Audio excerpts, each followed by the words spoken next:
සියලු දෙනාගේම අවසරයි. විශේෂයෙන්ම අපි දන්නවා මේ කාලේ අපි මුහුණ දී තිබෙන අභියෝගය කුමක්ද? විශේෂයෙන්ම අපේ රටේ පොදු ජනතාව සංකල්පවලදී ඉතාමත් හොඳ උදාර සංකල්ප තිබෙන ඉතාමත් හොඳ සාධාරණ සිතුවිලි තිබෙන මිනිස්සු. උදාහරණයකට මම ගත්තොත් අපි සාමාන්‍ය පුරවැසියෙක්ගෙන් පාරට ගිහිල්ලා ඇහුවොත් ඔබ අපේ රටේ පරිසරයට ආදරේද? ඕනෑම කෙනෙක් බහුතරයක් ඕකේ. ඔබ අපේ රටේ සිදුවෙමින් තිබෙන පරිසර විනාශයට විරුද්ධද? ඔව්. ඒ වගේම ඔබ මේ රටේ මහජනයාගේ දීපල විශාල ප්‍රමාණයෙන් අයථා ලෙස උපයා ගන්නා දේශපාලනයකට කැමතිද? පුරවැසියන් කියන්නේ නැහැ කියලා.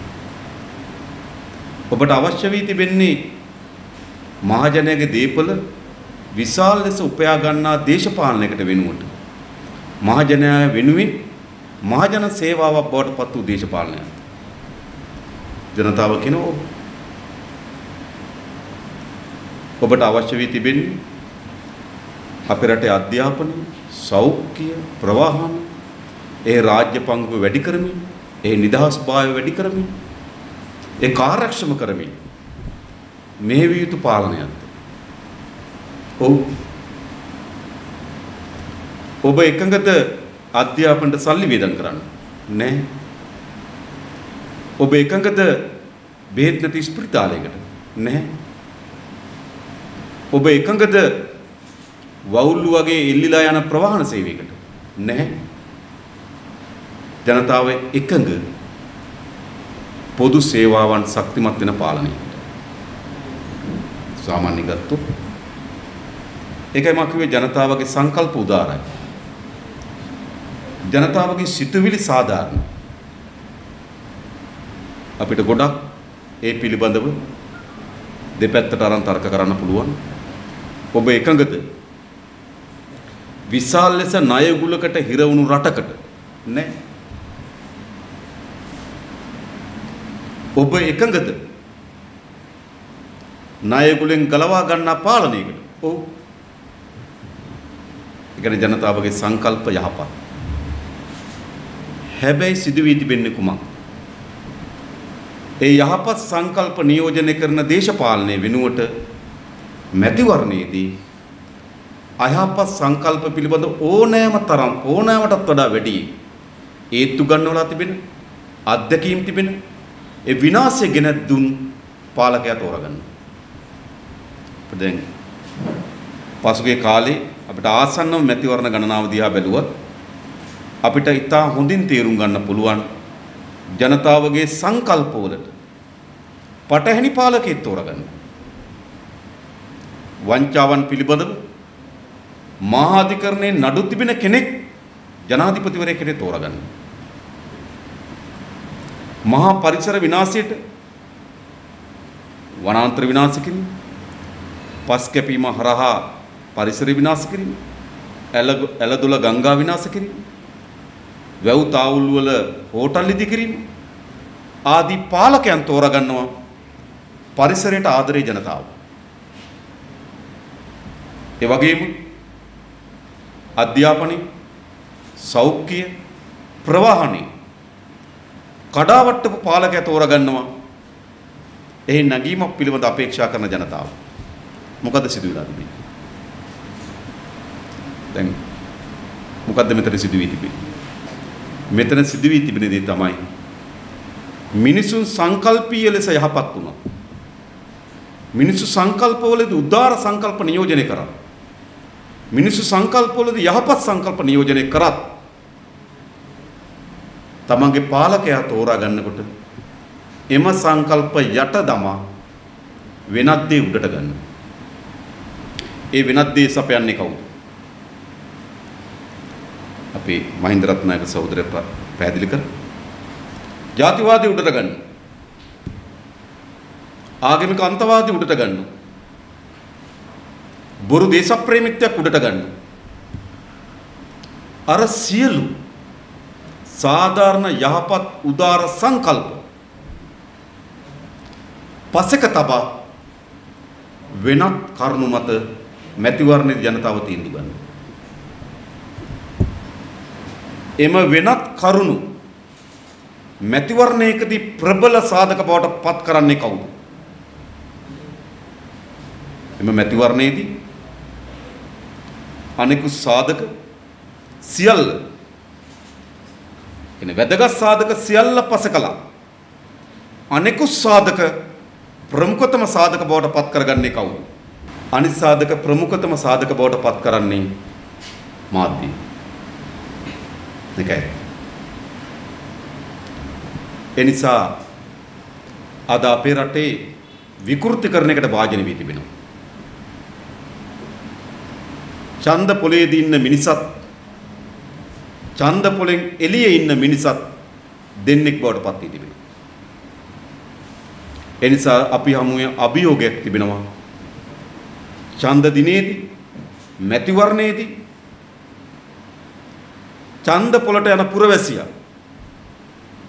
සාමාන්‍ය සමාජයේ ඉන්න පුරවැසියා බවට පත් කරන්න. ඒ අභියෝගයේ ජයග්‍රහණය කළ හැකි වන්නේ ප්‍රබල මතවාදී අරගලයක්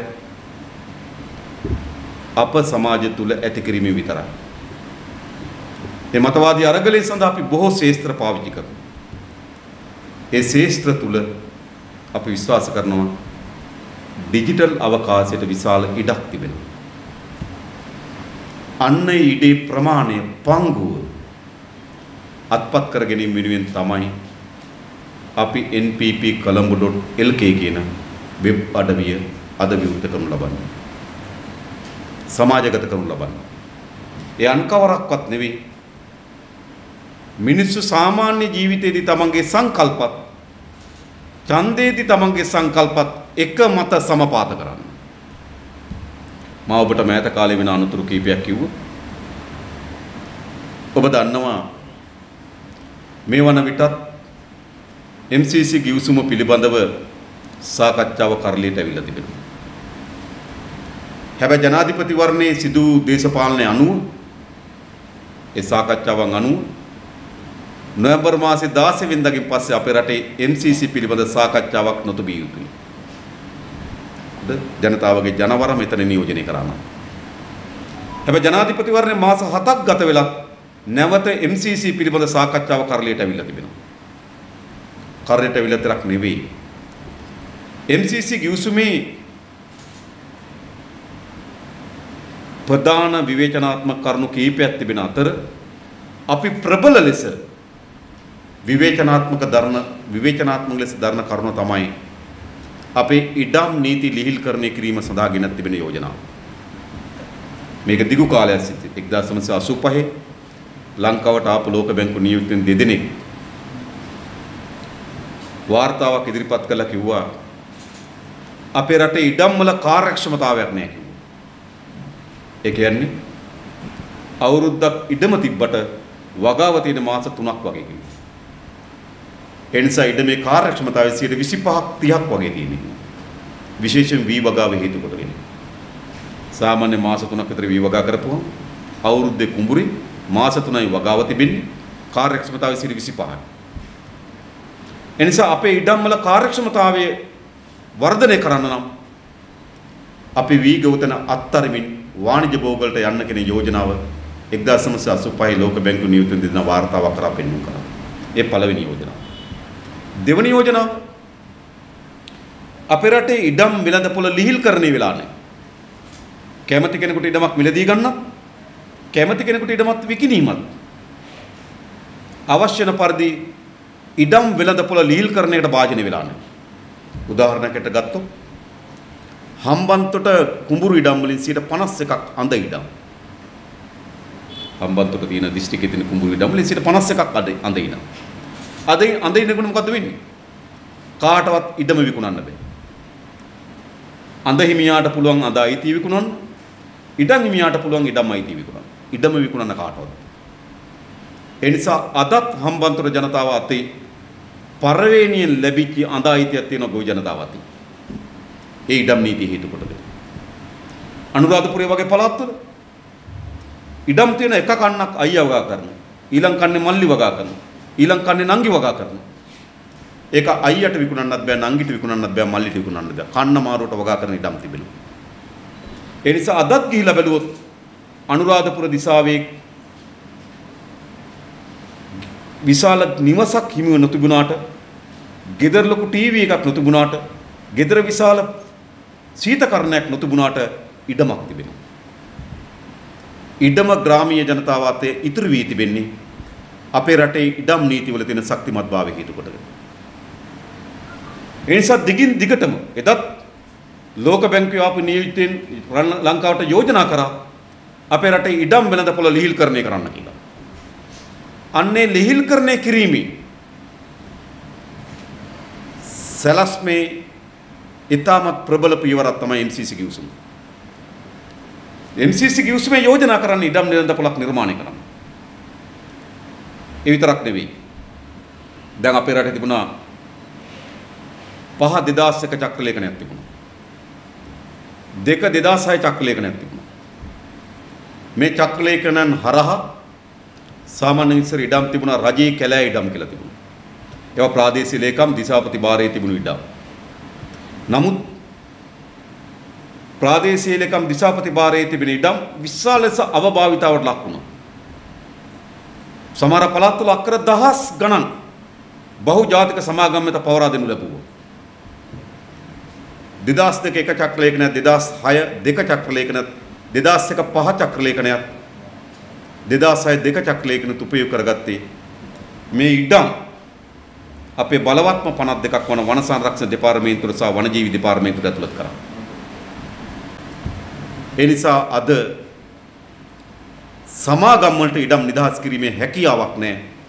වන සංරක්ෂණ පනතත් වනජීවි පනත ලැබී තිබෙන බලතල උල්ලංඝනය කිරීමෙන්. ප්‍රාදේශීය දේශපාලනකට හිතු විදියට තමන්ගේ හෙන්චයියන්ට ඉඩම් අත්පත් කරගන්න හැකියාවක් ලැබුණේ මේ චක්‍රලේඛන දෙක හේතු කොටගෙන. දැන් මොකද්ද කරේ? මේ චක්‍රලේඛන දෙකම අහෝසි කරන අලුත් චක්‍රලේඛනයක් අලුත් ආණ්ඩුව නිකුත් කරා. එහි අරමුණ මොකක්ද? ඒ අනුව අවශේෂ කළ රජයේ ඉඩම් ලෙස ඇතුළත් වී තිබුණු හෙක්ටයාර් ලක්ෂ 5ක් යලි කැබිලි කොට සමාගම් වෙත පැවරීම සඳහා වෙළඳපොළට නිකුත් වෙනවා. මෙම හෙක්ටයාර් ලක්ෂ 5ක් ඉඩම් වෙළඳපොළට නිකුත් කිරීමත් MCC ගිවිසුමත් අතර අත්හරින්න බැරි බැඳීමක් තිබෙනවා.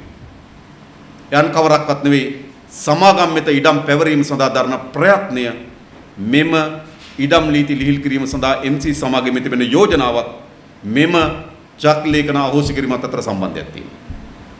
එක ප්‍රධාන ප්‍රශ්නයක් මේ මොහොතේ තිබෙනවා. දෙවෙනි ප්‍රශ්නේ අපි දන්නවා. අපේ රටේ සාමාන්‍යයෙන් පස්සා වැලි ප්‍රවාහනය සඳහා බලපත්‍රයක් නිකුත් කරලා යුතු තිබුණා. සාමාන්‍යයෙන් ගත්තොත් ගොඩ දැමීම සඳහා බලපත්‍රයක් තිබෙනවා. ප්‍රවාහනය සඳහා බලපත්‍රයක් තිබෙනවා. ගොඩ බාන්නේ කොච්චරද කියලා, ගොඩ දමන්නේ කොච්චරද කියලා මැනීමේ හැකියාවක් නැහැ. නිරන්තරයෙන් පැය 24 මෙතන මුර කරන්නේ නැත්නම්. ඒ නිසා ගොඩ දමන ලද ගොඩ දැමීමට ලබා දී තියෙන බලපත්‍රයට අනුව ප්‍රවාහනය සිදු වෙනවාද කියන එක පරීක්ෂා කරන්න බලන්නේ ප්‍රවාහන බලපත්‍රය. මොකද මේ ආණ්ඩුව කරේ? වැලි සහ පස් ප්‍රවාහන බලපත්‍ර අහෝසි කරනවා. අද දැදුරුවේ විශාල පරිසර විනාශ සිදුවීමක් තිබෙනවා. සීමාවකින් තොරව වැලිගොඩ දැමීම හේතු කොටගෙන. දැනුත් දැදුරුවේ හලාවත සීමාවේ ප්‍රශ්නයකට බිහුණ දී තිබෙනවා. දැදුරුවේ වතුර හිග කාලෙට මුහුදු වතුර ගොඩ බිමට ඇවිල්ලා ඒ විශාල භූමි ප්‍රදේශයක් ලවණ කාරී තත්ත්වයක් නිර්මාණය වෙලා තිබෙනවා. ඒ නිසා වගා කරන්න බැරි ඉඩම් විශාල ප්‍රමාණයක් හලාවත සීමාවේ ඇති වී තිබෙනවා. අක්‍රමවත් වැලිගොඩ දැමීමේ හේතු කොටගෙන ලවණ සාන්ද්‍රණයම පස් වලට කාන්දු වීම හේතු කොට වෙනවා. මේ තවත් වර්ධනය වෙනවා. ඒ වගේ මහවැලි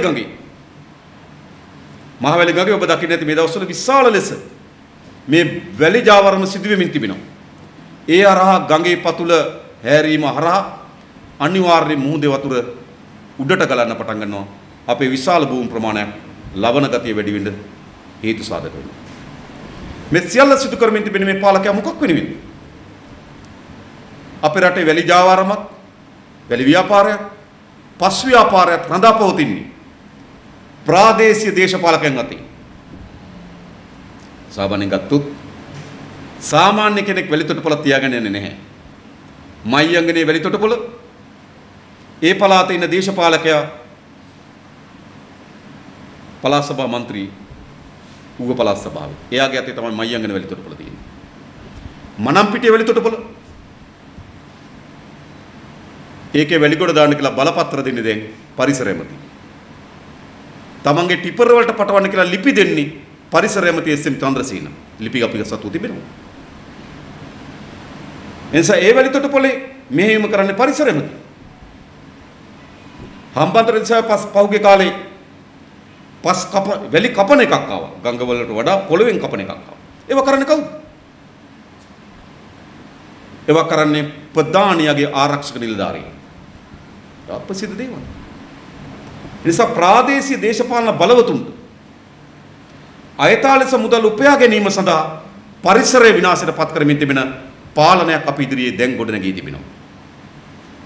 ඒ නිසා ජනතාව පරිසරයට ආදරේ නම් සංකල්පීය ලෙස පරිසරයේ විනාශයට විරුද්ධයි නම් කිසිසේත්ම මේ පාලකයාගේ දිගු කාලීන බල අරමුණක් වෙනුවෙන් ඡන්දය ලබා දීමේ හැකියාවක් නැහැ. ඒ නිසා පරිසරයට කැමැත්ත සංකල්පෙන ඒ කැමැත්තම ඡන්දය බවට පත් කර ගැනීම සඳහා මේවර මා හිතනවා පරිසරය පිළිබඳ ඉතාමත් හොඳ දැක්මක් සහ උවමනාවක් තිබෙන ජාතික ජනබලවේගයේ කණ්ඩායමක් අපි පාර්ලිමේන්තුවේ තෝරාපත් කර ගැනීම සඳහා අරගලයක් කළ යුතුයි. ඒ අරගලයට අපි මෙවලම් ගණනාවක් තිබෙනවා. මම මේ අද කිව්ව අරගලේ එක කොටසක් නේද? මෙවලම් ගණනාවක් තිබෙනවා. අපිට වෙන්න පුළුවන් කුඩා රැස්වීම්, යනහමු, ගෙන්ගෙට යාම, ඒ අතර අපිට දැන් තිබෙන මාධ්‍යවල ලැබෙන ඉඩකඩ මේ සියල්ල ඒ අරගලේ කොටසක් බවට පත් කර ගන්නවා වගේම අප විශ්වාස කරනවා මේ ඩිජිටල් අවකාශය එම අරගලේ ප්‍රධානම පංගුකරුවෙකු බවට පත් කර ගන්න පුළුවන් වෙයි කියලා. ඒ සඳහා කොළඹ දිස්ත්‍රික්කයේ මැතිවරණ ප්‍රචාරක කමිටුව මේ තබන ලද පියවර ඉතාමත් හොඳ ශක්තිමත් ප්‍රබල පියවරක් වේවි කියන දැඩි විශ්වාසයක් සහ අරමුණක් අප සතු තිබෙනවා. ඒ ජයග්‍රහණය කිරීම සඳහා නේද අපි සුබ ප්‍රාර්ථනා කරනවා. ඒ වගේම අපි මාධ්‍ය මිතුරන්ටත් මොනවා හරි අවශ්‍ය කියලා මම හිතනවා.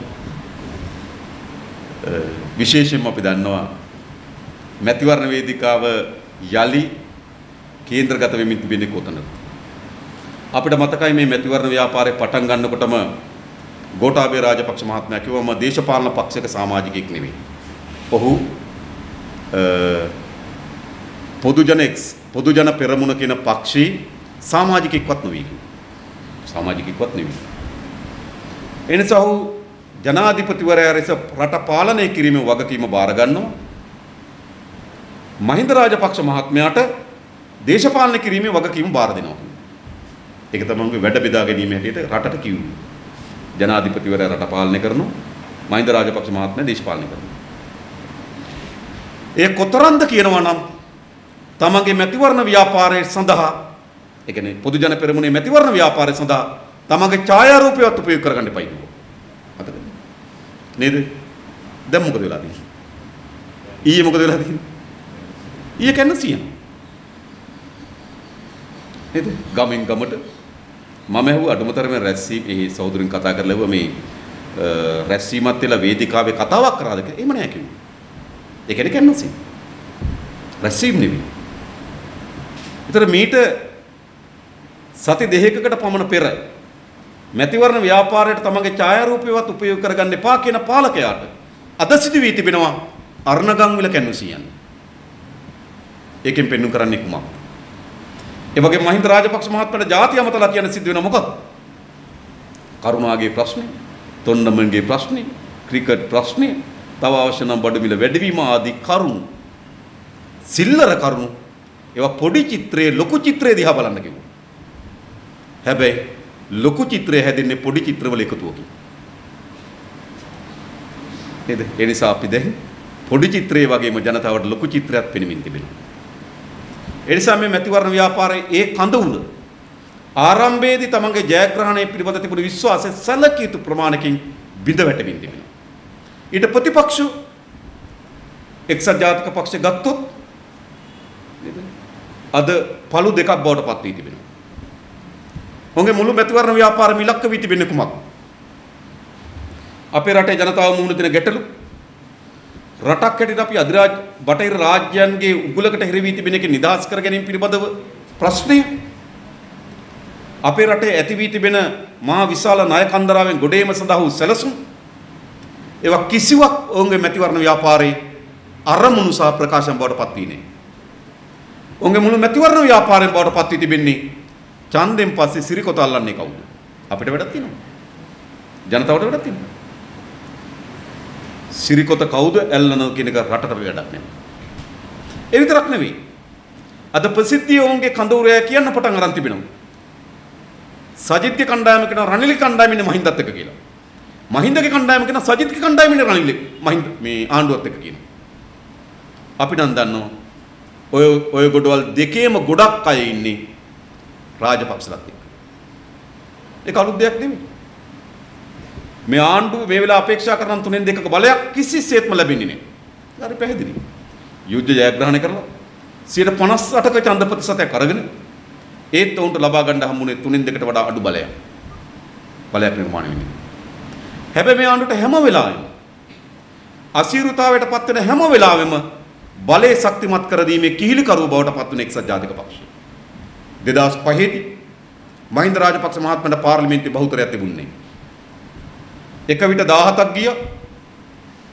විටින් විට තව ගොඩක් ගියා.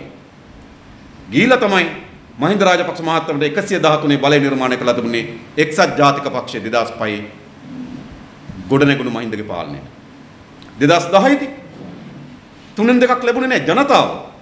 මහින්ද රාජපක්ෂ මහත්මයාගේ පාලනයට 3/2ක් ලබා දුන්නේ නැහැ. හැබැයි 3/2කට අවශ්‍ය වෙන മന്ത്രിවරු 20ක් මහින්ද රාජපක්ෂ මහත්මයාගේ දෑත් ශක්තිමත් කරන්න ගිහලා තමයි 3/2 අරන් දුන්නේ. ඒ 3/2 ප්‍රතිඵලයක් හැටියට තමයි 18 වෙනි සංශෝධනය අපේ රටේ ආණ්ඩු ව්‍යවස්ථාවට ආවේ. ඒ විතරක් නෙවෙයි පසුගිය දින 52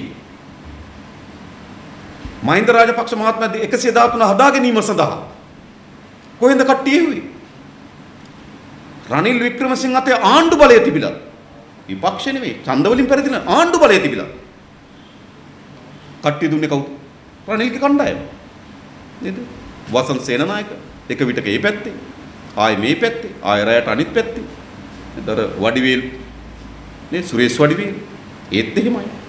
නාවින්න කියන മന്ത്രിවරයා කුරුණෑගල, අශෝක කියන മന്ത്രിවරයා වෙන්නප්පුවේ, පැල්මඩුල්ලේ දුනේස් ගංකන්ද කියන മന്ത്രിවරයා මේ ඔක්කොම දෑත් ශක්තිමත් කිරීම සඳහා ජනතාව ප්‍රජාතන්ත්‍රවාද වෙනුවෙන් අරගල කරනකොට පාරේ එක්සත් ජාතික පක්ෂයේ ඒ නීත්‍යානු ව්‍යවස්ථා විරෝධී පාලනය ශක්තිමත් කර ගැනීම වෙනුවෙන් മന്ത്രിවරු සැපෙව්වා.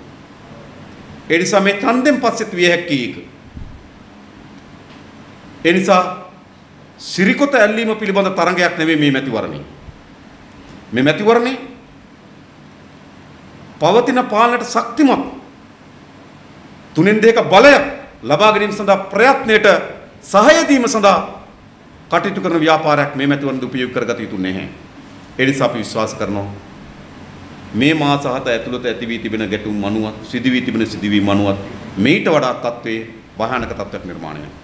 අන්නේ නිර්මාණය වෙන තත්ත්වයේදී ජනතාවට ජනතාවගේ පැත්තේ ඉඳන් සටන් කළ හැකි අරගල කර හැකි අඬන ගිය හැකි කණ්ඩායමක් මාලිමාවෙන් මෙවර පාර්ලිමේන්තුවට තෝරාපත් කරේ. අවසන් වශයෙන්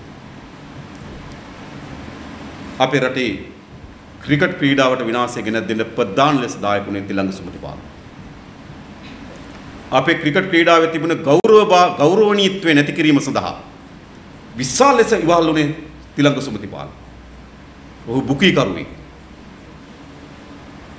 අපි ඔබෙන් ඉල්ලනවා ජාතික ජන බලවේගයේ කණ්ඩායම තව එක්කෙනකින් වැඩි කරන්න. අඩුම තරමේ බුකීකාරය අපිට නතර කරගන්න පුළුවන් වෙයි. ඒ වෙනුවෙන් සියලු දෙනා එකතු වෙමු කියලා ආරාධනා කරමින් මම නතර වෙනවා. බොහොම ස්තුතියි හැමදෙනාට.